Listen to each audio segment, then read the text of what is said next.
Il est 8h34. Gérald Darmanin, bonjour. Bonjour. Vous êtes ministre des Comptes publics. Le 11 donc, déconfinement dans une semaine, nous sommes le 4. Est-ce que la date pourrait être repoussée ? Nous faisons tout pour que le 11 mai soit le début du déconfinement, un déconfinement progressif. Mais nous l'avons dit à plusieurs voix, le Premier ministre l'a évoqué, si autour du 7 mai nous nous apercevons que le nombre de personnes en réanimation, que le nombre de personnes qui rentrent à l'hôpital public ne continue pas à diminuer et au contraire augmente, cette date peut être effectivement, comme l'a dit le ministre de la Santé, reportée. Mais tout est fait pour que le 11 mai soit la date du début du déconfinement. Donc décision définitive sur la date du 11 mai, jeudi soir, c'est bien cela ? Le Premier ministre, le ministre de la Santé, sur la base effectivement du nombre de personnes en hospitalisation, du nombre de personnes en réanimation, confirmeront cette date. Tout est fait pour que le 11 mai, nous puissions reprendre le chemin du travail pour la plupart des Français, que nous puissions reprendre le chemin de l'école pour la plupart des écoliers, que nous puissions recommencer la vie normale, si j'ose dire, même si nous savons qu'il faut vivre avec ce virus, puisque nous n'avons ni traitement, ni vaccin, et que pendant de longs mois, nous allons continuer à vivre avec. Bien, projet de loi prorogeant l'état d'urgence sanitaire jusqu'au 24 juillet et organisant le déconfinement. Il y a eu un petit cafouillage autour de l'espace Schengen de l'Union européenne et du Royaume-Uni. Alors maintenant, on sait que toutes les personnes venues de l'étranger hors cet espace, avant d'entrer en France, devront être placées en quarantaine. On est bien d'accord. Gérald Darmanin, c'est bien cela. Il y aura effectivement un décret pris par le ministre des Affaires étrangères qui va notamment cibler les zones dehors de l'espace Schengen, grosso modo en dehors de l'Europe, pour faire extrêmement vite, qui effectivement pourra mettre en quarantaine les Français comme les citoyens étrangers qui arrivent sur le territoire national. Mais pardon, Monsieur Bourdin, ça n'a rien d'original. Depuis le mois de janvier, c'est le cas. Depuis le mois de janvier, qu'est-ce qu'ils ont fait, notamment les Français qui revenaient de Wuhan? Ils ont été mis, vous vous en rappelez sans doute, en quarantaine. En Outre-mer, c'est le cas. Si vous êtes parisien et que vous allez en Outre-mer, vous devez passer par une quarantaine lorsque vous arrivez dans un territoire pourtant français pour éviter effectivement les contaminations. Donc ça n'a rien de très original. Non, ça n'a rien de très original, mais il y a eu cafouillage, Gérald Darmanin, puisque dans un premier temps, on nous disait que les citoyens venus de pays de l'Union européenne, du Royaume-Uni, de l'espace Schengen, devaient être placés en quarantaine. Bon, en plus, l'Élysée a rectifié parce que je voudrais qu'on pense, et peut-être qu'on avait oublié qu'il y a des Français qui vont travailler dans l'espace Schengen, qui sont frontaliers et qui rentrent ou qui sortent tous les jours. Bien, passons à autre chose. C'est pas moi qui vais les oublier, vous savez. Monsieur Bourdin, c'est pas moi qui vais les oublier. Vous savez que je suis élu du Nord et singulièrement de Tourcoing, qui est une ville frontière avec la Belgique, et que je connais de milliers de personnes entre la France et la Belgique qui vont travailler. Donc je voudrais rassurer les transfrontaliers, ils pourront continuer à vivre et à travailler en dehors des frontières, entre la France et la Belgique, entre la France et d'autres pays, mais en dehors de l'espace Schengen, notamment lorsque vous prenez un avion ou un bateau, que vous venez de Chine, que vous venez des États-Unis, que vous venez d'Afrique, vous pourrez être soumis à ces mesures de quarantaine. Est-ce que le gouvernement pourrait revenir sur la décision d'ouvrir les écoles à partir du 12 mai ? Vous avez vu cette pétition lancée par l'association des maires d'Île-de-France. Enfin, cette pétition, c'est pas une pétition, c'est une lettre, et de nombreux maires qui demandent, parmi ces maires, Anne Hidalgo, qui demande à Emmanuel Macron de repousser la réouverture des écoles. Est-ce que cette réouverture sera repoussée ? Tous les maires ne le demandent pas. Pardon de vous le dire, Monsieur Bourdin, vous avez devant vous un élu municipal. À Tourcoing, les écoles vont réouvrir le 12 mai. Le 11 mai pour les professeurs, le 12 mai pour les élèves. Ce qu'a voulu faire le président de la République, d'abord sur la forme, c'est le volontariat. Volontariat des parents. Vous pouvez mettre, si vous le souhaitez, vos enfants à l'école. Volontariat des communes. Les communes peuvent accompagner l'ouverture de ces écoles si elles le souhaitent. Donc c'est basé sur le volontariat. Il n'y a pas de décision unilatérale de l'État. C'est sûr que le maire connaît bien son territoire, connaît bien le fonctionnement de ces écoles, est en relation directe avec les directeurs et les directrices d'école. Mais pourquoi on fait la réouverture des écoles? C'est la seule question qu'un élu, que nous devons nous poser collectivement. Moi, je pense que c'est une grande mesure d'impératif social. Quand on est dans un grand appartement, qu'on a une grande bibliothèque, que les deux parents sont des cadres, on peut, et qu'on parle plusieurs langues étrangères, on peut se permettre de continuer à donner à distance des cours à ses enfants. Ils perdent un peu sans doute d'éducation parce que personne n'est professeur à la place des professeurs, mais enfin, ils n'ont pas de retard. Quand vous êtes un enfant d'ouvrier, quand votre maman vous élève seule et qu'elle est caissière, quand votre papa est immigré et qui ne parle pas extrêmement bien français, lorsque vous êtes 5 dans un appartement de 60 mètres carrés, lorsque vous êtes obligé, parce que vous n'avez pas d'ordinateur connecté à Internet, de suivre vos cours avec un smartphone et de faire vos devoirs sur un petit écran, lorsque vous n'avez pas accès à des livres, ben, c'est ces enfants-là, c'est ces enfants des classes populaires qui subissent le plus de ne pas aller à l'école. C'est un impératif social que de retourner à l'école. Et je trouve ça très étonnant qu'une partie de la classe politique, notamment j'ai entendu Madame Le Pen hier sur votre antenne, expliquer qu'il ne faut pas d'école avant septembre et même peut-être plus loin, comme si les élus désormais ne souhaitaient plus qu'on envoie les enfants à l'école de la République. Alors moi je pense qu'il y a aujourd'hui des conditions sanitaires qu'il faut respecter, 15 élèves par classe, ça a été dit. Bien évidemment qu'il faut se reposer sur les élus, et notamment les maires, qui connaissent mieux que personne le fonctionnement de leur commune. Bien sûr qu'il faut être à l'écoute, mais je voudrais dire que le retour des enfants à l'école, c'est un impératif social. Dans une ville populaire comme Tourcoing, nous devons permettre aux parents qui le veulent de remettre leurs enfants à l'école de la République. Bien, Gérald Darmanin, le déconfinement dans les entreprises, distanciation, désinfection, fourniture de masques. J'ai une question simple parce que beaucoup d'entreprises, beaucoup de chefs d'entreprise nous disent leur inquiétude. Si un salarié tombe malade, est-ce que le chef d'entreprise est poursuivi, peut-être poursuivi? Alors aujourd'hui, c'est le débat de la responsabilité que vous évoquez, M. Bourdin. C'est valable pour le chef d'entreprise. Pour l'État, pour les maires, pour tous les élus. C'est valable pour les directeurs d'administration, effectivement, c'est valable pour tous ceux qui ont la responsabilité des agents ou des salariés qui sont sous leur responsabilité. Alors aujourd'hui, si je prends par exemple le cas des élus, il y a déjà une loi qui existe, qui s'appelle la loi Fauchon, et qui évoque le fait que si quelqu'un, de manière délibérée, fait quelque chose qui met en cause la vie d'un agent, évidemment, il peut être poursuivi. Le Premier ministre, il a entendu la demande supplémentaire, si j'ose dire, des élus de France, de pouvoir corriger cela, de le compléter, notamment parce que nous ne savons pas toujours les étendues de la science et qu'il est évident que quelqu'un peut prendre une décision qui, dans demain ou après-demain ou après-après-demain, pourrait faire naître des contentieux. Il faut pouvoir protéger ceux qui sont effectivement en responsabilité et qui prennent la responsabilité de faire travailler un certain nombre de personnes. Donc le Premier ministre a dit qu'il entendrait cette demande des employeurs comme des élus locaux. Il s'exprime cet après-midi au Sénat. Je pense qu'il faudra être attentif à son discours. Je voudrais par ailleurs dire que pourrait-il annoncer Que pourrait-il annoncer Je laisse au Premier ministre le soin d'annoncer les choses. Sinon, ça ne sert à rien qu'il fasse un discours devant le Sénat. Mais pour répondre complètement à votre question sur les employeurs, c'est pas tout à fait la même chose que pour les élus locaux. Aujourd'hui, l'employeur, il a un devoir de moyens. Vous avez vu qu'il y a des guides qui sont faits par le ministère du Travail, le ministère de l'Économie, notamment le port de masque lorsqu'on ne peut pas, quand on est salarié, avoir plus d'1 mètre carré autour de soi de libre, le gel hydroalcoolique lorsqu'on va rentrer chez un salon dans une salon de coiffure, et j'imagine dans n'importe quel commerce, à disposition dès qu'on rentre. Enfin bref, il y a des obligations pour l'employeur qui doit le mettre en place, qui est la condition de sa réouverture. C'est ce qu'on appelle une obligation de moyens. Et en droit, il n'y a pas d'obligation de résultat. Voilà. Donc c'est ce qui distingue peut-être la responsabilité du fait de quelqu'un qui doit mettre en circonstances d'ouverture un certain nombre de dispositifs mis en place, discuter avec les syndicats et les fédérations professionnelles, mais il ne peut pas garantir que 100% évidemment des personnes qui travaillent sous son autorité n'attrapera pas le Covid-19. Il faut limiter au maximum.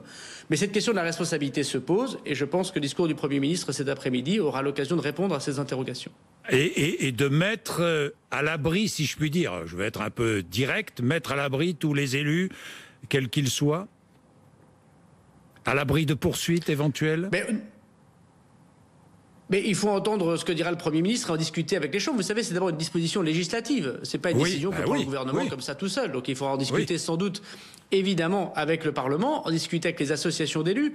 Quand on est élu, on est responsable. Quand on est maire, on est responsable. Mais il est effectivement normal de ne pas être responsable de quelque chose qu'on ne peut pas maîtriser. N'importe qui, aujourd'hui, évidemment, constate si je vous comprends bien, la les élus évolue. y compris les médecins. Les élus c'est les seront mis employeurs en général, hors monsieur responsabilité.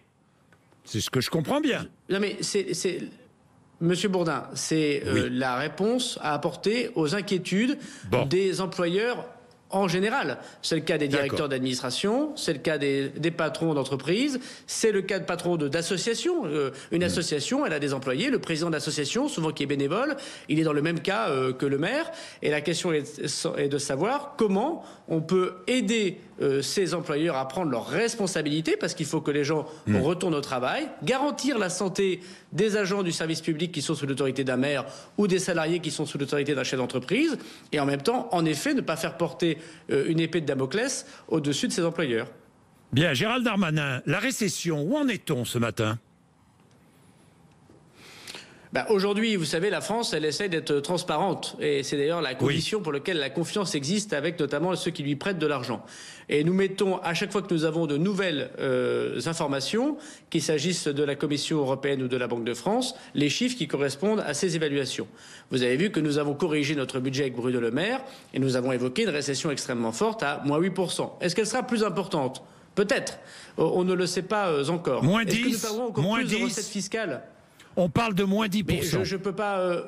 Oui. Mais on parle de beaucoup de choses et nous verrons bien. Et pardon, Monsieur Bourdin, mais ça change tous les jours. Pas grand-chose. Donc ce qui est certain, c'est que nous avons une date de la reprise d'activité plus forte, qui est celle du 11 mai. Nous souhaitons que ce déconfinement, les Français, le plus possible, retournent au travail, ou continuent le télétravail, mais bref, produisent, envoient des services aux clients qu'ils ont. Nous souhaitons que le service public redémarre le plus rapidement possible, parce qu'effectivement, la fin du confinement, c'est le retour, nous l'espérons, à une activité économique plus normale. Elle ne sera pas tout à fait normale, mais plus normale. Parce que le confinement, il a aussi des défauts. Il a sauvé beaucoup de vies. C'était une très grande décision, une belle décision, mais il a aussi des défauts. Et ces défauts, on l'a dit, il y a un défaut éducatif pour les enfants, un défaut sanitaire, plein de gens qui ne vont plus voir leur médecin aujourd'hui pour d'autres questions que le Covid, et donc il y a des questions sanitaires qui se posent, et il y a aussi des conséquences économiques, et donc des conséquences sociales. Et l'économie, c'est aussi la vie. Voilà, mais... Oui, bien sûr, mais l'État va aider Renault, l'État va aider Air France, on est d'accord, 7 milliards d'euros, je crois. Est-ce que l'État va aider la SNCF ? Oui, l'État va aider la SNCF, d'abord parce que l'État en est l'actionnaire. Vous savez, l'État aide déjà la SNCF. Je viens d'écouter la chronique de Monsieur Dose. Pardon de le dire, il a dit des choses pas tout à fait vraies. L'État est déjà au rendez-vous de la SNCF. Qu'est-ce qu'elle fait l'État ? L'État, il a pris en charge l'activité partielle. C'est-à-dire, il paye les salaires à la place de la SNCF. Qu'est-ce qu'on a fait pour plus de 11 millions de salariés ? Un salarié sur deux, Monsieur Bourdin. Aucun pays n'a fait ça autour de nous. Aucun pays n'a fait ça. Nous avons payé, nous l'État, c'est-à-dire nous les Français, nous avons payé les salaires à la place des entreprises, à la place des opérateurs comme la SNCF. Et donc nous avons sauvé de la faillite des dizaines de milliers d'entreprises et garanti le salaire des Français. Mais Gérald Darmanin, pour aller vite, l'État va aider la SNCF à quelle hauteur ? À quelle hauteur ? On ne le sait pas encore. Mais on ne le sait pas encore. Comment voulez-vous savoir une chose pareille ? Nous ne savons pas quelle est la première question que vous m'avez posée, c'est est-ce que le 11 mai serait une vraie date ? Vous voyez bien qu'il y a déjà une incertitude sur la reprise. Donc, comment on va devoir imposer à la SNCF de reprendre son activité ? Y aura-t-il des conditions sanitaires ? Sans doute, à la reprise des trains de banlieue, des trains régionaux, des TGV. La clientèle internationale ne sera sans doute pas là avant un certain temps, notamment pour les transports, et beaucoup de gens prennent le TGV quand on est de la clientèle internationale. Nous ne connaissons pas encore le trou que la SNCF va connaître. Mais ce que je peux vous dire ce matin, c'est que l'État sera au rendez-vous de la grande compagnie nationale. Bien, l'État sera au rendez-vous, va aider. Donc, juste une parenthèse, est-ce que l'aéroport d'Orly restera fermé jusqu'à l'automne ? Écoutez, j'ai lu effectivement que l'aéroport de Paris avait pris la décision de ne pas réouvrir avant septembre. En tout cas, c'est la prévision. Vous savez, il y a grosso modo moitié moins d'avions qui volent dans le monde et à peu près 70% d'avions en moins qui volent en France. Donc on voit bien que l'aéronautique connaît une difficulté extrêmement forte, d'où le plan de sauvetage de 7 milliards d'euros de notre compagnie nationale Air France. Et donc il est assez normal, effectivement, que les zones aéroportuaires retrouvent, si je veux dire, une dimension... encore une fois normale, mais que plus tard, après le 11 mai. Il y aura un troisième projet de loi de finances rectificative, j'imagine, Gérald Darmanin, dans quelques jours ou quelques semaines. On va être pragmatique, Monsieur Bourdin. On va être pragmatique. Aujourd'hui, il n'y en a pas. Il n'y en a pas de prévu parce que les 110 milliards que nous avons débloqués avec Bruno Le Maire à la demande du président de la République suffisent pour répondre aux interrogations des indépendants, pour répondre aux charges. On a aujourd'hui 17 milliards d'euros de charges qui ont été reportées. Et je vais vous faire une annonce ce matin. Ce sera encore le cas au mois de mai. Il y a potentiellement 23 milliards d'euros de charges que payent les entreprises, alors même qu'on va reprendre le 11 mai. Nous allons garder, y compris pour l'échéance du 15 mai, la possibilité du report de charges pour les entreprises qui sont en difficulté. Alors justement, je m'arrête là-dessus, Gérald Darmanin, c'est très important pour les entreprises. Quels sont les reports de charges que vous prolongez ? Tous les reports de charges sont faits pour toutes les entreprises qui sont en difficulté. Il suffit qu'elles demandent aux URSSAF. Alors le 20 du mois, vous savez, c'est les indépendants, les très petites entreprises. Là, c'est automatique. Ils n'ont rien à faire. Tous les indépendants, depuis le mois de mars, connaissent un report automatique de leurs charges. Et puis pour les petites entreprises de moins de 50 salariés, comme pour celles de plus de 50 salariés, les PME ou les grosses entreprises, ils doivent demander aux URSSAF le report de charges. C'est très facile. Il n'y a pas de technocratie particulière. Et ils peuvent donc reporter à plus tard leurs charges sociales, quand bien même ils auraient réouvert. Je pense que c'est un bol d'air extrêmement important. Et puis vous avez vu, jusqu'à quand le report de charges ? Jusqu'à quand les reports de charges, écoutez, pour l'instant, vous savez, les charges, elles se payent chaque mois. Donc pour l'instant, nous avons, depuis le mois de mars, fait ce report de charges. Alors que nous reprenons à partir du 11 mai l'activité entre guillemets normale. Avec le déconfinement, nous acceptons encore les reports de charges au mois de mai. Nous verrons bien s'il faut le faire encore au mois de juin pour une partie des entreprises. Il faut être très pragmatique. L'État, il a cassé la tirelire, il a creusé sa dette pour sauver de la faillite des dizaines de milliers d'entreprises, pour aider des millions de salariés. Il ne va pas faire de la comptabilité bête et méchante au mois de mai ou au mois de juin, après avoir fait tout ce travail de dette, malheureusement, et d'argent public. Donc report de charges mai et juin. Non, report de charge au mois de mai, Monsieur Bourdin. Nous verrons bien l'activité économique du mois de mai et nous serons très pragmatiques à la demande du Premier ministre et du Président de la République pour voir si nous continuons un certain nombre d'aides. Il faut être pragmatique. Bien, alors pragmatique, je le suis aussi. Report de la TVA ? Non mais attendez quelques instants, parce que morceau avalé n'a plus de goût pour les journalistes, comme disait ma grand-mère. Je voudrais quand même souligner la décision qu'a prise le président de la République, qui n'a pas d'historique dans l'histoire de la République depuis la protection sociale, qui a été d'annuler, pas simplement reporter, Monsieur Bourdin, d'annuler les charges du 15 mars au 15 juin pour tout le secteur de l'hôtellerie, pour tout le secteur de la restauration, pour les arts et spectacles, le monde de la culture, pour une partie du monde du sport, notamment ceux qui ont de plus grandes difficultés, pour le tourisme. Ces annulations pures et simples de charges n'ont jamais existé. Et je vais les mettre en place puisque je suis le ministre des URSSAF. Et cette décision historique, elle va aider les entreprises de France, et notamment les restaurateurs, notamment le monde de la culture, à pouvoir reprendre dans des conditions acceptables. Est-ce que les baisses d'impôts seront retardées ? Moi, je pars du principe, Monsieur Bourdin, et je crois que c'est le cas de tout le gouvernement, que ce n'est pas en augmentant les impôts ou en différant des baisses d'impôts qu'on va relancer l'activité. On voit bien que l'augmentation de la fiscalité, ou la peur que nous augmentions la fiscalité, c'est ce que doivent penser des Français, d'où viennent ces milliards, il va falloir qu'on les rembourse, moi j'entends ça aussi, on va se faire avoir et l'année prochaine ils vont augmenter les impôts. Eh ben non, l'augmentation des impôts, ça n'a jamais fait que retarder l'activité, que de rendre plus inquiétant l'avenir pour les entrepreneurs comme pour les particuliers. Vous avez vu, les Français, ils épargnent beaucoup. Pas tous les Français, tout le monde n'est pas dans la condition d'avoir la possibilité d'épargner. Mais enfin, il y a beaucoup d'épargne. Il faut débloquer cette épargne en donnant confiance aux Français, en disant « Nous n'allons pas augmenter les impôts et vous pouvez consommer, vous pouvez investir, vous pouvez relancer l'économie ». Le président de la République, depuis 3 ans, il a baissé les impôts. Et d'ailleurs, ça a marché. La croissance était plus forte qu'ailleurs. On avait le chômage le plus bas depuis 20 ans, avant la crise du coronavirus. On pouvait rembourser notre dette qui baissait. Tout ça parce qu'on avait baissé les impôts et on redonnait confiance aux Français. Donc c'est pas en augmentant les impôts demain qu'on va augmenter la croissance, bien au contraire. Bien, je voudrais terminer avec les masques. Est-ce que on pourrait offrir les masques aux personnes les plus démunies ? Première question. Deuxième question, est-ce que l'on pourrait rembourser les masques, demander à la sécurité sociale de rembourser les masques? Oui ou non, Gérald Darmanin? Bon, d'abord, on a fixé un prix pour les masques chirurgicaux, 95 centimes. Oui. Les Français sont assurés que ces masques n'augmenteront pas, il n'y aura pas d'inflation des prix. Deuxièmement, on a baissé la TVA. de 20 à 5,5%. Donc on a très largement baissé la fiscalité sur la question des masques, sur le gel hydroalcoolique, enfin bref, sur tout ce qui touche les Français durant cette crise du coronavirus. Troisièmement, nous allons, pour répondre à votre première question, aider les plus démunis, bien évidemment. L'État, les collectivités locales, vous savez que l'État va même prendre 50% du coût dépensé par une commune pour un achat de masques, c'est quand même une décision très importante, pour pouvoir donner aux plus démunis, dans les CCAS, parmi les personnes qui ont le plus de difficultés, celles qui viennent voir évidemment leur municipalité, de pouvoir avoir ces masques gratuitement.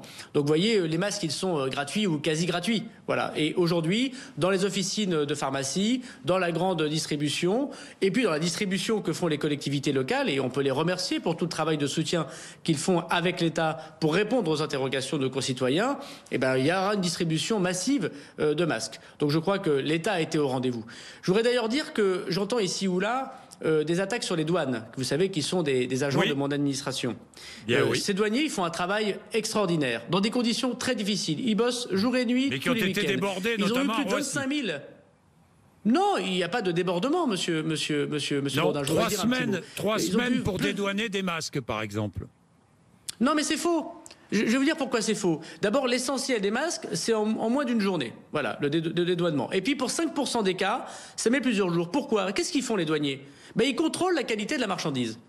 Et qu'est-ce qui se passerait s'ils ne contrôlaient pas la qualité des marchandises? N'importe quel malfaisant d'un autre pays qui voudrait faire venir en France des masques et arnaquer, parce qu'il y a des arnaques, monsieur Bourdin, dans cette situation terrible du coronavirus, faire passer des masques qui ne protégeraient pas, ce seraient les douaniers qui seraient responsables, et vous distribueriez dans les hôpitaux publics, vous distribueriez auprès des Français des masques qui en fait ne protègent de rien. Et il y a des contrefaçons partout, y compris dans le masque ou dans le gel hydroalcoolique. Et c'est normal que les douaniers contrôlent la marchandise que l'on donne aux Français.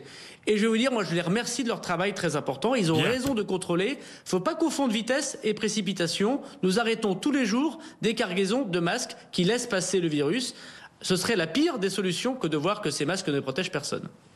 Merci Gérald Darmanin d'avoir accepté de répondre à nos questions sur RMC et BFM TV.